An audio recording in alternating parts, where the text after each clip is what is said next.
saya mohon sebesar-besarnya ya, sebelum saya sampai ke inti bahasan, bagi yang akan berangkat haji, tolong ingat nasihat saya ini.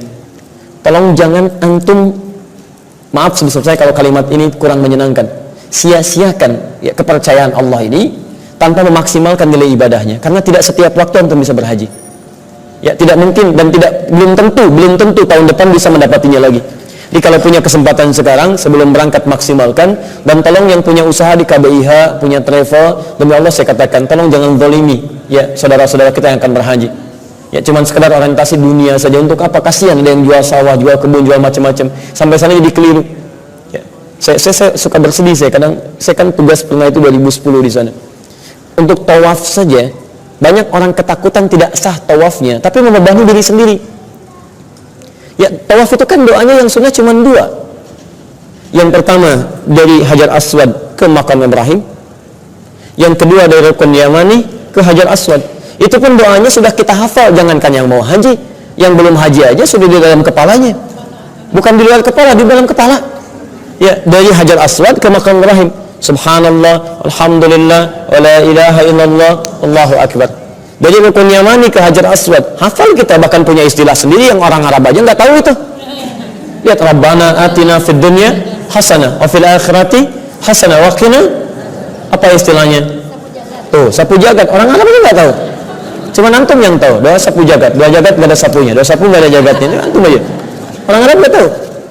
Ya, doa yang sunnah cuma itu, tapi itu ada kisahnya. Yang kalau anda kerjakan dengan benar, ini kan asal mulanya. Kenapa sampai Makam Ibrahim?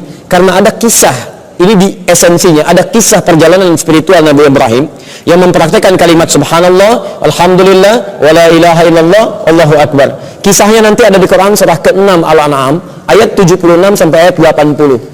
Ketika itu dipraktikkan, maka makna subhanallah bukan cuma bicara, tapi dipraktikkan isinya.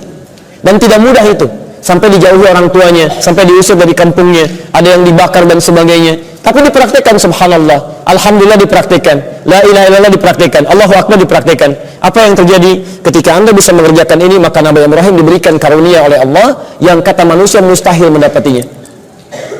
Rahasianya ada di Quran surah 19 dari ayat 49 sampai ayat ke-50. Wa wahab falamma i'tazalahum wa ma ya'buduna min dunillahi, lihat kalimatnya, wahabna lahu Ishaq wa Yaqub. Dan ketika Nabi Ibrahim bisa mempraktikkan inti kalimat subhanallah, alhamdulillah, Allahu akbar, lantas meninggalkan semua kebiasaan kaumnya yang menjauh dari Allah, maka kami anugerahkan hal yang mustahil menurut makhluk kebanyakan. Beliau yang punya istri namanya Sarah, diponis secara medis tidak mungkin punya keturunan, tidak akan punya anak. Mohon maaf, secara klinis diponis monofos dan mandul, sudah tidak punya harapan. Tapi ketika bisa mengerjakan kalimat-kalimat tadi, diamalkan isinya, bukan sekedar dikatakan, maka kata Allah, wahabna lahu Ishaq, kami tetapkan istrinya yang divonis tidak mungkin punya keturunan itu, dia bisa mengandung dan melahirkan. Sampai kaget itu. Ada di Quran surah ke-51 ayat 24 sampai ayat 30-nya. Ada. Jadi sesungguhnya, kenapa kemudian Anda diminta meniru itu dari Hajar Aswad? Segelap apapun kita, seburuk apapun masa belakang kita, yang punya menghitam barangkali dengan banyak dosa, terbuka peluang untuk kita mengamalkan kalimat tadi. Hajar Aswad itu apa artinya? Batu hitam. Memang tadinya hitam? Apa tadinya? Putih. Kenapa jadi hitam? Karena dosa manusia. Bapak ibu manusia bukan? Mungkin karena dosa Anda yang menyumbang itu jadi hitam. Mungkin karena dosa kita yang menyumbang itu jadi hitam. Makanya ketika orang menatap Ka'bah dengan imannya, dia datang membawa kesalahan, itu bisa menangis. Kenapa? Karena tiba di situ rahmat Allah diturunkan. Ayo kamu segelap apapun dalam hidup, sebanyak apapun punya dosa, ayo bersimpuh kepada Allah saat ini. Anda bisa menangis. Ketika itulah sadari apa yang salah. Mungkin karena Anda kurang subhanallah, karena Anda kurang alhamdulillah, karena Anda kurang la ilaha illallah, karena Anda kurang Allahu akbar. Ikuti dulu jejak Nabi Ibrahim. Ketika Anda bisa ikuti itu, kenapa akhirnya sampai Makam Ibrahim?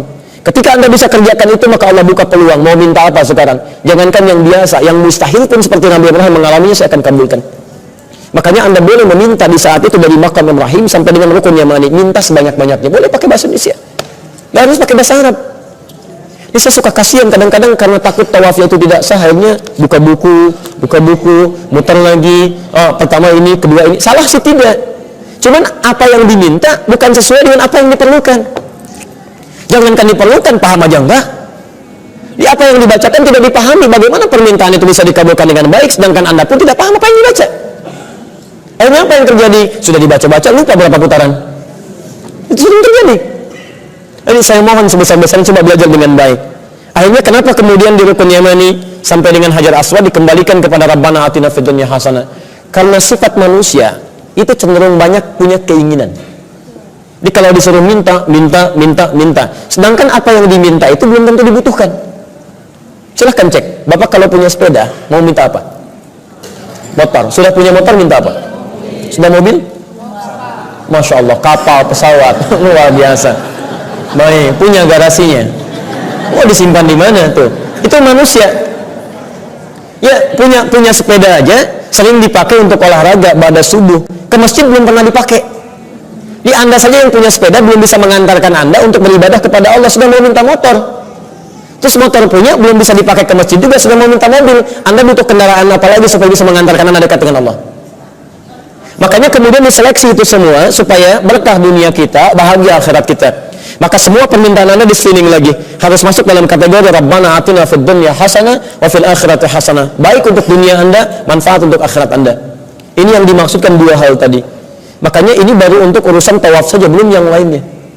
Saya punya pengalaman menarik itu waktu di sana. Orang ini bagus tapi tidak harus ditiru dengan caranya. Dia sudah lewat di Multazam, dia di situ dia minta pakai bahasa dia. Bagus dan terkabul. Cuman caranya tidak harus ditiru. Ada seorang anak muda, dia belum menikah, datang ke situ. Ya Allah, saya belum punya jodoh ya Allah sampai hari ini.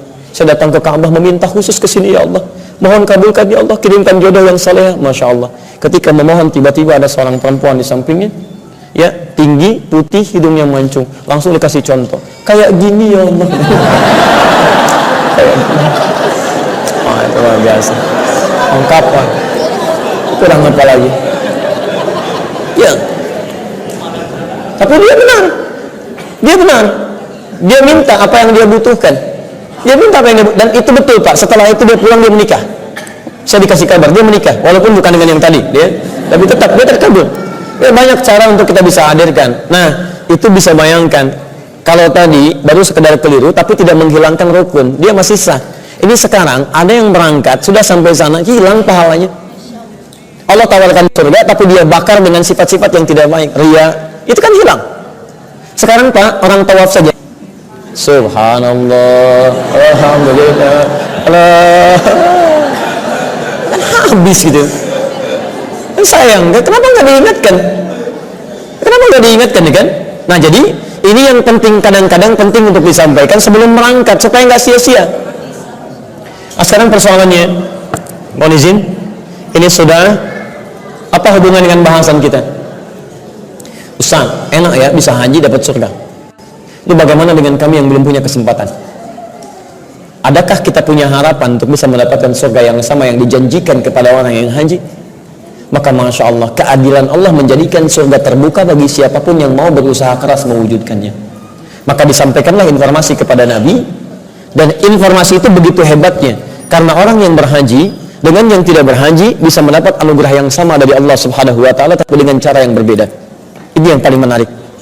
Apa diantaranya? Ayo kita lihat Al-Bukhari nomor hadis 518, yang dengan keterangan ini baik yang berhaji ataupun yang tidak berhaji sama-sama diminta oleh Allah melalui lisan Nabi untuk mempersiapkan sebelum dia masuk kepada momentumnya.